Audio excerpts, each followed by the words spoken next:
গুই সাপ জাতীয় একটা প্রাণীর কথা সহিহ বুখারীতে এসেছে, যেটা আমাদের বাংলাদেশে অনেক এলাকায় সান্ডা বলে থাকে। তো এই গুই সাপ জাতীয় প্রাণী খাওয়া কিন্তু হারাম নয়। আমরা সহিহ বুখারীর বর্ণনায় জেনেছি যে আল্লাহ রাসূল সাল্লাল্লাহু আলাইহি ওয়াসাল্লামের স্ত্রী মাইমুনা রাদিয়াল্লাহু তাআলা আনহার বাসায় আল্লাহ রাসূল সাল্লাল্লাহু আলাইহি ওয়াসাল্লাম সহ অনেক সাহাবারা খেতে বসেছিলেন। সেখানে একটা প্লেটে গুই সাপকে ফ্রাই করে দেওয়া হয়েছিল। তো রাসূল সাল্লাল্লাহু আলাইহি ওয়াসাল্লাম খেয়াল না করে সাধারণ গোশত মনে করে সেখানে তিনি হাত দিচ্ছিলেন।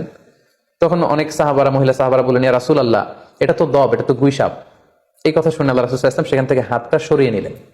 তো এই দৃশ্য দেখে খালিদ ইবনে ওয়ালিদ রাদিয়াল্লাহু তাআলা আনহু জিজ্ঞেস করলেন, ইয়া রাসূলুল্লাহ, গুই সাপ খাওয়া কি হারাম? হারামুন আদ-দাব্বু ইয়া রাসূলুল্লাহ, আপনি যে হাত সরিয়ে নিলেন, গুই সাপ খাওয়া কি হারাম?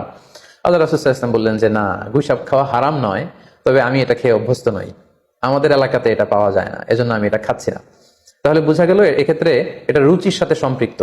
সো গুই সাপ হালাল বলে যে গুই সাপ আমাদেরকে খেতে হবে, সান্ডা আমাদেরকে খেতে হবে, এমন কোনো কথা নেই। আপনার যদি রুচিতে কুলায় আপনি খাবেন, আর